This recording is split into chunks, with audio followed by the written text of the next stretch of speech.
যক্ষু নির্বাচনে যেই প্রতিনিধি বেরিয়ে আসবে সেই হবে জগন্নাথের জন্য প্রথম ইতিহাস। শহীদ প্রেসিডেন্ট জিয়াউর রহমানের আদর্শ আমি ধারণ করি। উনি বহুদলীয় গণতন্ত্রের প্রবক্তা ছিলেন। মত এবং পথের যদি আমরা স্বীকৃতি না দেই, এই দেশ কখনো কিন্তু আগাবে না। আমার সাথে মতের আদর্শের পার্থক্য একজনের থাকতেই পারে, বাট তার প্রয়োজনীয়তাটুকু আমাদের সকলকে অনুভব করতে হবে।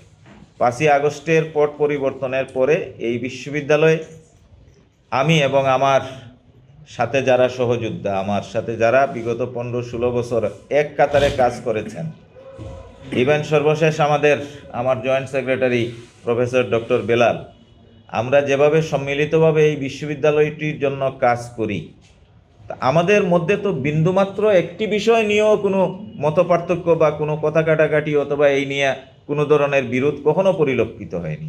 শিক্ষক সমিতি অবশ্যই সর্বদা যক্ষু নির্বাচন হোক এইটার পক্ষে, এবং আমরা দৃঢ়ভাবে বিশ্বাস করি যে 6 তারিখে যে তারিখটি ঘোষণা করা হয়েছে সেই তারিখেই যক্ষু নির্বাচন হবে। এই জন্য আমাদের পক্ষ থেকে যতদূর করণীয় যা আছে আমাদের শিক্ষকদের পক্ষ থেকে আমরা তার সবটুকুই করব ইনশাল্লাহ, যেটা আমরা এর আগেও করেছি। এবং জগন্নাথ বিশ্ববিদ্যালয়ের গোটা শিক্ষক সমাজ প্রত্যেকেরই কাঙ্ক্ষিত বিষয় যক্ষু নির্বাচন। সেই যক্ষু নির্বাচনে যেই প্রতিনিধি বেরিয়ে আসবে সেই হবে জগন্নাথের জন্য প্রথম ইতিহাস। 30 তারিখে যক্ষু নির্বাচন স্থগিত হওয়া নিয়ে আমার বিরুদ্ধে যে অভিযোগটি উত্থাপিত হয়েছে, আমি 30 তারিখেই সেটা ক্লিয়ার করেছি এবং আপনাদের সামনেই আমি আমার একটা বক্তব্য সেখানে উপস্থাপন করেছি। আমি আশা করেছিলাম যে আমার ওই বক্তব্যের পরে ওই সংক্রান্ত ভুল বুঝাবুঝির অবসান হবে, কিন্তু দুঃখজনক হলেও সত্য যে এর পরেও দেখা যাচ্ছে যে এই সন্দেহের তীর এবং অভিযোগ এটা কিন্তু অব্যাহতই আছে। এরই প্রেক্ষিতে আমার সমিতির সম্মানিত নেতৃবৃন্দ অনুভব করেছেন যে সমিতির পক্ষ থেকে এই সংক্রান্ত বিষয়ে একটি স্টেটমেন্ট দেওয়া দরকার। তারই আলোকে আজকের এই স্টেটমেন্টটি এখানে উপস্থাপিত হয়েছে এবং দুটো অংশে আমার সম্মানিত সাধারণ সম্পাদক এবং যুগ্ম সাধারণ সম্পাদক সেটি আপনাদের সামনে উপস্থাপন করেছেন। এখানে আসলে বক্তব্যের কিছু নেই, আমি একটু আবেগের সুরে বলতে চাই।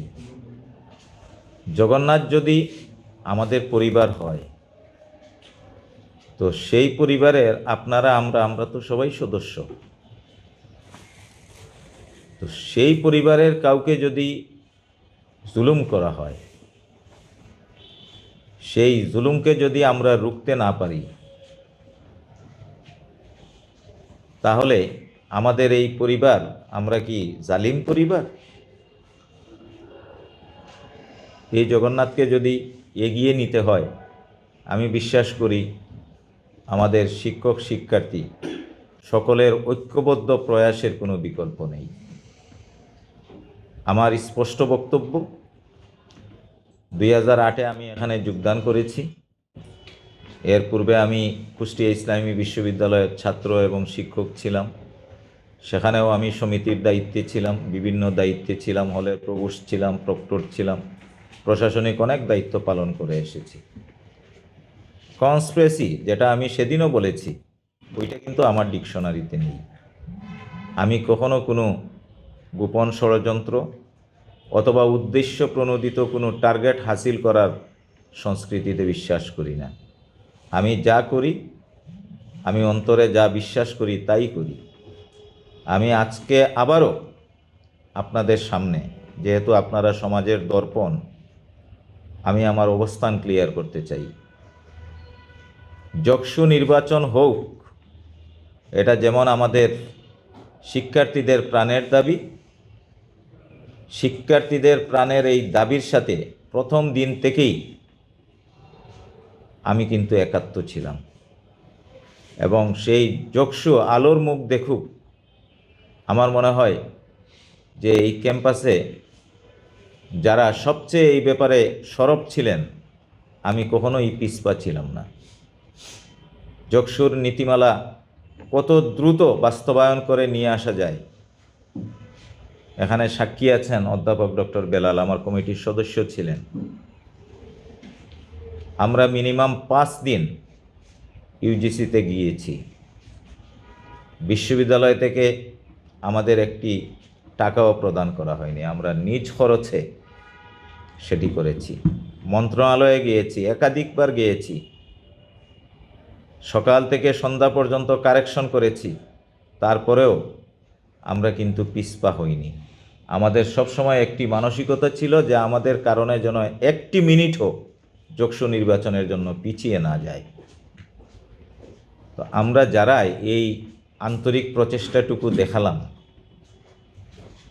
সেই যকসু পিছানোর জন্য যদি আমাদের দায়ী করা হয়, এর চেয়ে দুঃখজনক কিছু আর হতে পারে না।